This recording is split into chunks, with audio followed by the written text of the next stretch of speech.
Hi, I'm Irving. Welcome back to TV Fails, where we look at TV shows from my era that got one season or less. Honey is parked outside of a dance hall. This is one of those places where you buy a ticket, give it to one of the ladies, and she'll dance with you for a certain amount of time. The more tickets you buy, the longer you get to dance, and for the right price, she might even pretend to like you a little.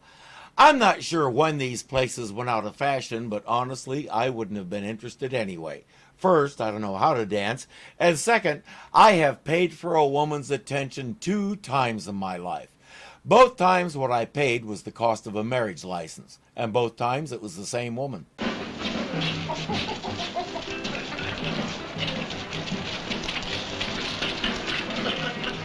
And because she works in an industry where she's basically selling herself, as if that's not what we all do when we take a job, guys think it's perfectly fine to do that. After all, it's not like she's a real person, a worthwhile human being. If she was, she'd either be sitting in an office in front of a typewriter or at home barefoot and pregnant. A woman in any service industry is fair game. Sorry guys, but we men really are pigs. Is that a statement of self-flagellation and hate for my own gender? No, it's a statement of get off our lazy, arrogant duffs and do better. Karen.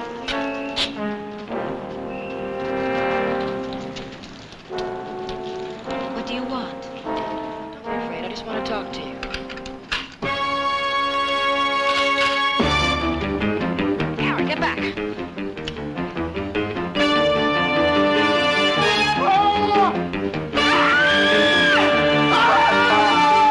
Whoever hired that guy should get their money back. We'll learn that he was a cheap hood who would do anything for a buck. There's no way to find out who hired him, and Karen doesn't care anyway. She hops into a taxi and speeds away.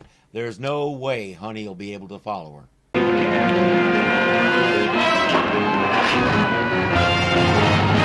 But that guy can. The hat makes it obvious he's a bad guy. We just don't know who yet.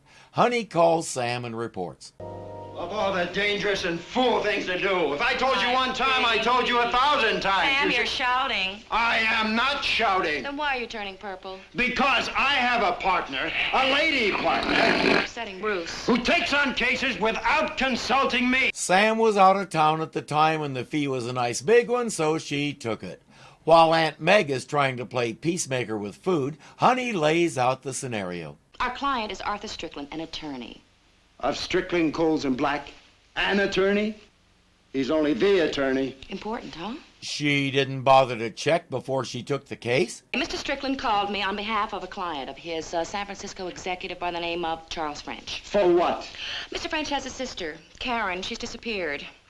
Well, she was through with a love affair, and her lover wouldn't take no for an answer. He was a very jealous fellow. Anyway, she up and ran away. Ridiculous. Ocelots don't eat sandwiches. They know she's in Los Angeles, and they want her found. We got the job. Sounds like she didn't check this French guy out either. And she doesn't know who the other partner in the love affair is. And Aunt Meg found someone who's interested in her food. So far, Honey has done a really sloppy job of this. Wave $500 in front of her face and 2/3 of her brain cells go to sleep. It sounded like a pretty straightforward job. Nobody expected a guy with a rifle who didn't fully understand gravity. Time to pay Mr. Strickland a visit. Well, Charles, I didn't know you were in town. I just stepped off the plane. I have an important meeting tomorrow. Well, your timing is excellent. Miss West, Charles French, your client. The man playing Charles is Harry Millard, who spent a lot more time doing stage work than television and movies. Strickland is an old friend, Warren Stevens. We saw him in Wonder Woman, we saw him in Land of the Giants, and we'll see him again there in season 2. He also starred with Anne Francis in Forbidden Planet, the movie that clinched her immortality. I hope they had a nice little reunion for this episode. Honey says, I'm not so sure I want this job anymore. Nobody said anything about walking into the middle of a war. She found Karen. I found her, and I lost her. Because my man was trying to kill her. Well, she's all right. That depends on what you call all right. I've never seen a girl so terrified from the moment I called her name. If there's one thing we've learned about Sam, it's how... The killing attempt. And I say that I was hired for being given facts. It's how bad he is at watching his back. Our man will climb into the van and listen to the rest of the conversation, then leave. Inside, Strickland says, there's one detail I didn't mention because I was afraid you wouldn't take the job if I told you. Well, this man that she's running from, he's maniacally jealous. He swore to get her back or kill her. Why would that scare her away? She's dealt with worse. I get the feeling he's still not telling the whole story. So does she. I'd say that's a pretty good reason to go to the police. Except that we don't know who he is. Karen never named him. That's just one more reason to go to the police, because finding out that sort of thing is part of what they do. That's the complete truth, Miss West, all of it. When someone tells you that's the complete truth, all of it, you know there's more to it. Keep your hand down. Poor baby. Does it hurt? Only on the outside. Ooh, is that better? Oh, come on, quit fussing. You certainly are grumpy. The word is lumpy. He's not wrong. As often as he gets bashed in the head, he should have a good enough collection of lumps to make an NFT out of them. He's off to police headquarters to find out about Rifle Guy, but he wants to be clear about something. From now on, we're going to have a new system around here. Yes, Sam. From now on, we're going to do things in a sensible, orderly way. From Yes, now Sam. on, you are not going to do any more crazy things. Right, Sam. That's the... Ticket, please.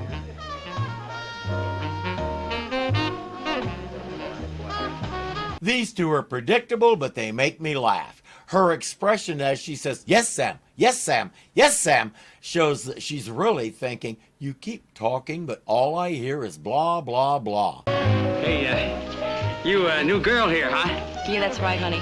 Gee, looks like it's gonna be a great night for me. Here's a deal for you. You can buy her for the whole evening if you can tell me what color her eyes are. The little guy is enamored with her, so as quick as his time runs out, he scurries off to buy more tickets. Got your ticket, mister? Come on.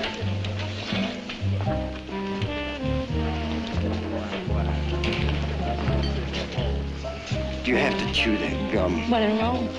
How'd you find me? Oh, Aunt Meg, she described this ridiculous costume you wear. It's the basic uniform for the job she's doing. And she's making progress. She's having a drink with one of the other girls after their shift is done. This girl just happened to be Karen's roommate and the person closest to her.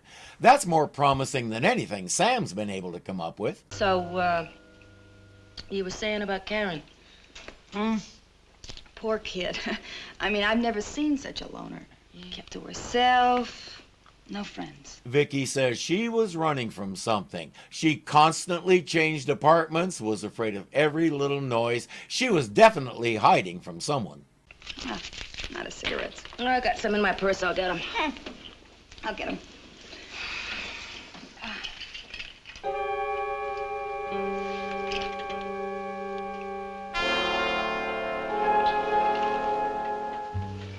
Who are you? Honey tries to blow it off as basic protection for a girl alone in the dark, but Vicky isn't buying it. She says, it's time for you to leave.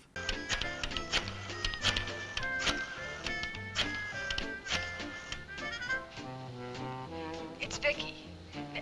No, just listen. I want to know what's going on. I mean, there was a girl here trying to pump me about Karen. And she had a gun in her purse. Back at the office, they slow the tape down so they can sort out the number Vicky dialed. Rotary phones work by sending electrical pulses through the line, and those pulses made a noise as the dial went around. Count the pulses and you have the number. Whom did she call? Philip Moody Detective Agency. This is a recording. Please wait for the signal, then state your message. Thank you. Well. Phil Moody. Sam, I'm your partner. Talk to me. Once Phil Moody was a top investigator, worked for the state legislature. But then he got greedy, threw ethics to the wind, and became your basic keyhole peeper. Anything for a buck. And he's Vicky's boyfriend. There's one other thing about him that's relevant. What's he look like, Sam? Big, heavy-set, fat-faced. About 6'3"? Yeah. Could it be the fellow who bounced you around in that truck? The question is why? We watch Phil leave his office for the day. Honey will follow him while Sam burgles his office.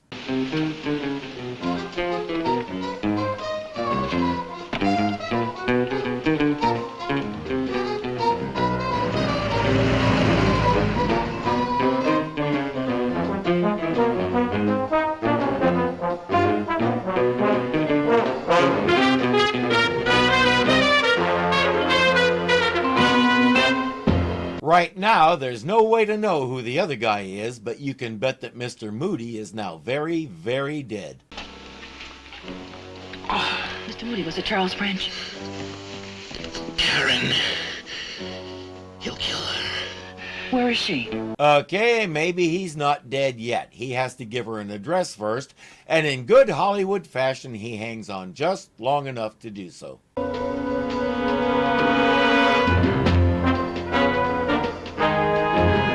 Her ex-boyfriend is a major gangster, but it's worse than that.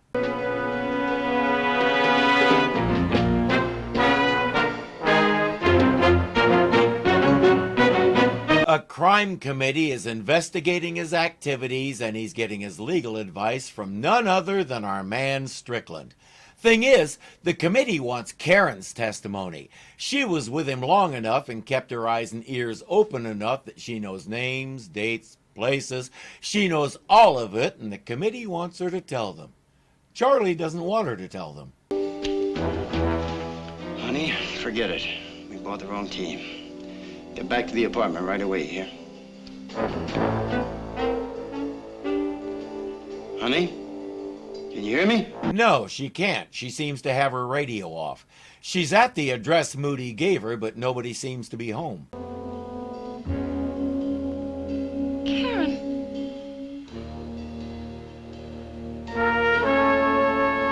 Why didn't you answer me? What's the matter with you? Ask a silly question. They're tied up in the wine cellar. Sam is outside listening to Magardo and Strickland talk. No, he didn't have to use his mind-reading abilities to figure out where they were. This genius brought them to Strickland's place. Did you have to bring him here? No, I could have hit him and dumped him somewhere. And the cops would have found the bodies, and they'd be knocking at your door right now. That what you want? Well, they can't stay here. Arthur, in an hour, I'll be dropping them into the sea from your boat, weighted down. And no bodies, no problems. So why didn't you just take them to the boat? Strickland raises a legitimate question. Isn't that your car? Quick, that's all we need.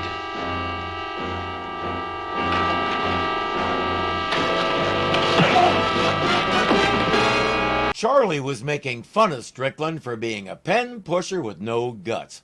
Seems to me that's better than being a gangster with a glass jaw.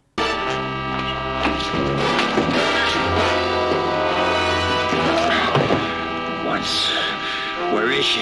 Honey and Karen are free, and Strickland isn't about to argue with Sam's gun. All right, let's go. Let's not. Drop the gun. Sam may have overestimated the force of his punch.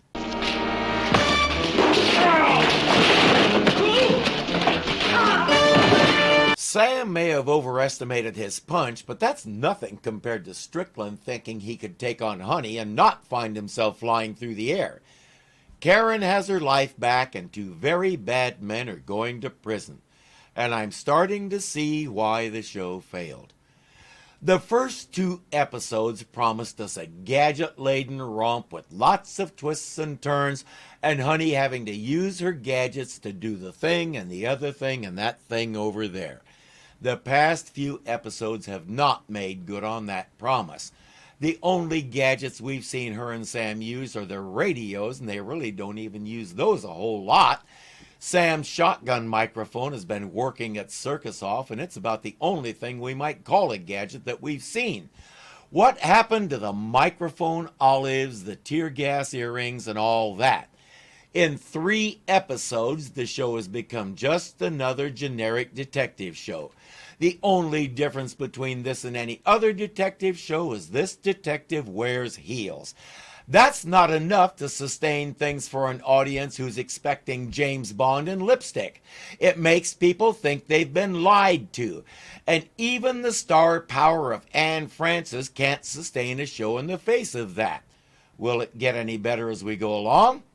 There's only one way to find out.